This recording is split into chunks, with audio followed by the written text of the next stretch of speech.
Hello everyone, welcome to my channel KP success zone. दोस्तों, polity के आज के क्लास में हम करने वाले हैं नागरिकता के बारे में। ठीक है, तो नागरिकता के बारे में आज हम लोग पूरा डिटेल से पढ़ेंगे और इसमें आर्टिकल 5 से लेकर 41 जो है उसको पूरा कवर करेंगे। एक एक पॉइंट नागरिकता से आपको क्लियर हो जाएगा। ठीक है, इसके साथ ही जो लोग भी बीपीएससी टीआरई 4 का तैयारी कर रहे हैं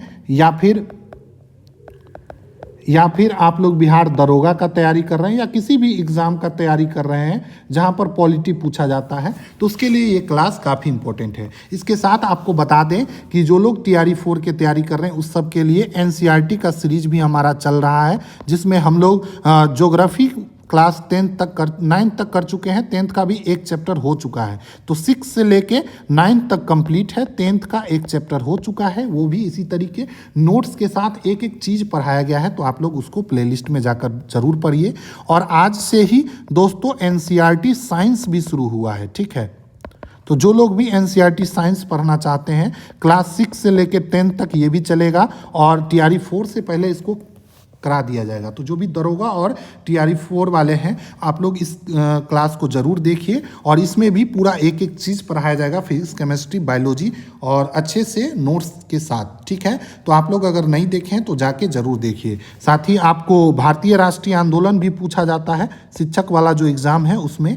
तो भारतीय राष्ट्रीय आंदोलन का एक मैराथन वीडियो हमने टीआरई 3 के समय कराया था और उससे 10 में 10 क्वेश्चन आया था। आपने प्रूफ वीडियो भी डाला है, तो आप लोग उस क्लास को जरूर कर दीजिए। आने वाले क्लास में जो पीआरटी में 10 बाय 10 क्वेश्चन भारतीय राष्ट्रीय आंदोलन से वहीं से देखने को मिलेगा, तो काफ़ी इंपॉर्टेंट है, आप लोग जरूर देखिएगा। ठीक है, चलिए शुरू करते हैं। नागरिकता। नागरिकता क्या है? तो किसी भी राज्य में रहने वाले व्यक्तियों के समूह जिसको उस राज्य के सभी राजनीतिक, कानूनी, सिविल, लीगल अधिकार प्राप्त हो, उसे नागरिक कहेंगे।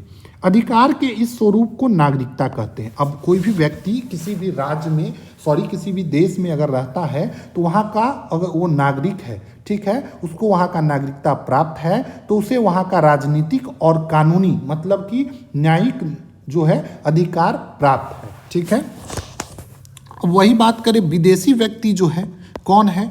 जिसे सभी राजनीतिक प्राप्त नहीं है। राजनीतिक अधिकार, विदेशी व्यक्ति वैसा व्यक्ति जो कि किसी भी देश का निवासी नहीं है, तो उसको उस देश का राजनीतिक अधिकार प्राप्त नहीं है, लेकिन उसको कानूनी अधिकार प्राप्त होता है। मतलब कि अब ये नहीं कि वो अमेरिका में बैठा है तो यहाँ का, अगर वो मान लीजिए कोई विदेशी व्यक्ति है और हमारे यहाँ घूमने आया है, जैसे अभी देख रहे हैं कुंभ में काफ़ी लोग घूमने आए हुए हैं, तो उसको राजनीतिक अधिकार तो प्राप्त नहीं है लेकिन कानूनी अधिकार प्राप्त है। ठीक है, तो इसको ध्यान रखेंगे। देखिए, मानव जो है, मानव एक राजनीतिक प्राणी है और वो कई तरीके से हो सकते हैं। एक तो हो सकते हैं नागरिक, मतलब वैसे प्राणी, वैसे मानव जो किसी भी देश का नागरिक हो, जैसे हमारे भारत का नागरिक है कोई, जैसे हम लोग यहाँ जन्म लिए हैं, हमें नागरिक, हम क्या है, भारत के नागरिक है। उसके बाद आ जाता है विदेशी, जो दूसरे देश से आए हुए हैं वो हो गए विदेशी। शरणार्थी, जो किसी देश से आके हमारे यहाँ शरण लिए हुए हैं, नागरिकता नहीं है, जैसे रोहिंग्या शरणार्थी है।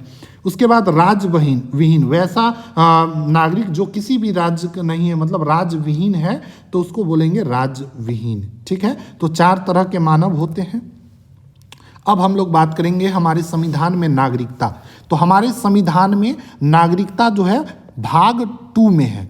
भाग 2 में नागरिकता का वर्णन है और अनुच्छेद की बात करें तो 5 से लेकर 11 तक के अनुच्छेद में नागरिकता का वर्णन किया गया है। तो सबसे पहले हम आर्टिकल 5 पढ़ेंगे। आर्टिकल 4 तक हम लोग पढ़ चुके हैं पिछले क्लास में, तो अगर आप लोग नहीं देखे हैं तो उसको आप लोग देख सकते हैं। ठीक है, प्लेलिस्ट में जाके। आर्टिकल 5 क्या कहता है कि संविधान लागू होने के समय भारत के एक नागरिक, मतलब जिस समय संविधान लागू हुआ था, हमारा संविधान कब लागू हुआ था? तो 26 जनवरी 1950 को हमारा संविधान लागू हुआ था। तो उस समय जो लोग भारत के नागरिक थे उसकी बात करता है आर्टिकल 5। ठीक है, तो उसे किस तरीके से नागरिकता दिया गया? तो जन्म के आधार पर जो लोग भारत में जन्म लिए हैं उनको ऑलरेडी भारत को नागरिकता दे दिया गया। उसके बाद माता पिता का जन्म भारत में हुआ हो, अगर किसी के माता पिता का जन्म भारत में हुआ है तो उसे भी भारत का नागरिकता दिया गया 26 जनवरी 1950 के समय। देखिए, 5 वर्ष पहले से भारत में रह रहा हो, अगर देखिए 1950 में भारत में लागू हुआ क्या, संविधान। और कोई 5 वर्ष पहले मतलब 1945 से भारत में रह रहा है तो उसे भी भारत के नागरिकता दे दिया गया आर्टिकल 5 के तहत 26 जनवरी 1950 को। ठीक है, उसके बाद भारतीय नागरिकता अधिनियम 1955 में भी आता है, तो इसके बारे में हम लोग पढ़ेंगे आगे। ठीक है, चलिए अब देखेंगे आर्टिकल 6 मतलब 6 क्या कहता है। पाकिस्तान से भारत आने वाले लोगों के बारे में जानकारी तथा उसकी नागरिकता। अगर कोई व्यक्ति पाकिस्तान से भारत आते हैं, अभी आप लोग जानते होंगे कि जब पार्टीशन हुआ था तो बहुत सारे लोग पाकिस्तान से भारत आए थे और बहुत सारे लोग भारत से पाकिस्तान भी गए थे।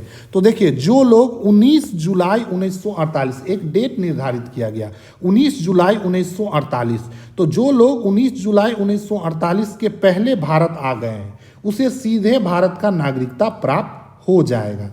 और जो लोग 1948 के बाद भारत आए हैं उसे पंजीकरण के माध्यम से भारत का नागरिकता प्राप्त होगा।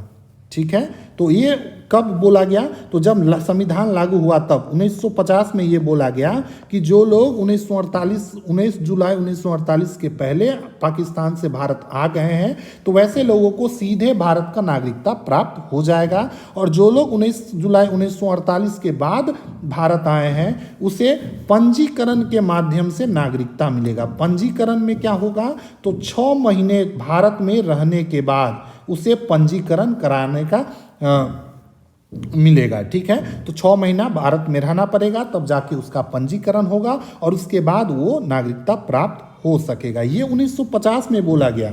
ठीक है, चलिए उसके बाद बात करेंगे आर्टिकल 7। आर्टिकल 7 क्या कहता है, तो भारत से पाकिस्तान जाने वाले लोगों के नागरिकता के बारे में प्रावधान। अब देखिए, जब भारत 2 भागों में बटा तो बहुत सारे लोग भारत से पाकिस्तान गए और वहाँ पर उनका जो ज़मीन वगैरह था वो बेचकर फिर से वो भारत आए। तो लौट कर आना चाहते थे, तो जो लोग गए और फिर वापस लौट कर आना चाहते थे वैसे लोगों को 1 मार्च 1947 के बाद उसके लिए भी एक वो बना कि जो लोग 1 मार्च 1947 के बाद, इस डेट को याद रखेंगे, 19 के बाद में देखिए तो 19 जुलाई 1948 तक आ गया जो भी, तो उसको साधारण तरीके से भारत का नागरिक बना दिया गया। और जो लोग, वो डेट वही है 19 जुलाई 1948 के बाद पंजीकरण के माध्यम से नागरिकता मिलेगा और 6 महीना रहने के बाद मिलेगा। तो ये कब था, तो 1 मार्च 1947 के बाद। ठीक है, तो इसको भी ध्यान रखेंगे। उसके बाद ये ध्यान रखिए, 1 मार्च 1947 के बाद पाकिस्तान गया और 19 जुलाई 1948 से पहले आ गया, मतलब कोई आदमी भारत आज़ाद हुआ तो 1 मार्च 1947 में भारत आज़ाद हुआ था। कब, 1947 में 15 अगस्त। ठीक है, 15 अगस्त को भारत आज़ाद हुआ था।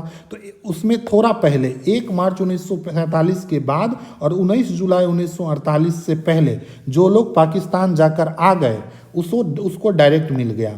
लेकिन जो लोग 19 जुलाई 48 के बाद आते हैं तो उसको 6 महीना रहने के बाद पंजीकरण के माध्यम से नागरिकता मिलेगा।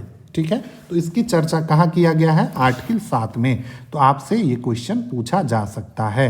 अब है आर्टिकल 8। आर्टिकल 8 क्या करता है कि भारत से बाहर रह रहे लोगों की नागरिकता के बारे में जानकारी। तो जो लोग भारत से बाहर रह रहे हैं उसके नागरिकता के बारे में जानकारी। जो विभाजित अमेरिका में रह रहा है, जैसे ठीक है, विभाजन से पहले से अमेरिका में, जो विभाजन होने इसके पहले से अमेरिका में रह रहा है, रूस रहने रहा है, उसे जन्म भारत में हुआ हो या माता पिता भारत में रह रहा हो, दादा दादी भारत के हो, तो ऐसे लोगों को नागरिकता दिया जाएगा। इसकी बारी जानकारी कहाँ है, तो आर्टिकल 8 में। ठीक है, उसके बाद आर्टिकल 9 क्या कहता है, तो किसी अन्य देश की नागरिकता ग्रहण करने पर भारत की नागरिकता स्वतः समाप्त हो जाएगी। आर्टिकल 9 बोलता है कि अगर आप किसी भी दूसरे देश के नागरिकता को ग्रहण कर लेते हैं तो भारत का नागरिकता ऑलरेडी समाप्त हो जाएगा। जैसे कि अगर कोई अमेरिका का नागरिकता प्राप्त कर लेगा तो भारत का नागरिकता उसका खत्म हो जाएगा। चलिए अब आर्टिकल 10 की बात करें। आर्टिकल 10 क्या कहता है, तो भारत में नागरिकता प्राप्त लोगों पर संसद द्वारा बना विधि समान रूप से लागू होगा। मतलब भारत में नागरिकता पर संसद के द्वारा जो कानून बनेगा वो सभी नागरिकों पर लागू होगा। ठीक है, तो ये आर्टिकल 10 बोलता है, मतलब कि संसद जो है वो नागरिकता के रिलेटेड कोई भी संशोधन कर सकता है। ठीक है, तो इसको ध्यान रखेंगे। आर्टिकल 11 ये कहता है कि भारत में नागरिकता के संबंध में विधि बनाने की शक्ति किसको है, तो संसद को। ये कुछ पूछा जाता है, काफ़ी इंपॉर्टेंट है आर्टिकल 11, इसको ध्यान रखेंगे। एग्जाम्पल के लिए जैसे CAA बना, जैसे 1955 का अधिनियम बना, तो ये कौन बनाया, तो संसद के द्वारा इसे पास करके बनाया गया। ठीक है, राज्य का विधानमंडल विधि नहीं बनाएगा, किसी भी राज्य का जो विधानमंडल है वो किसी भी तरीके का विधि नहीं बनाएगा। बनाएगा कौन, तो देश का जो संसद है वही बनाएगा। ठीक है, चलिए हम अब पढ़ने वाले हैं नागरिकता अधिनियम 1955।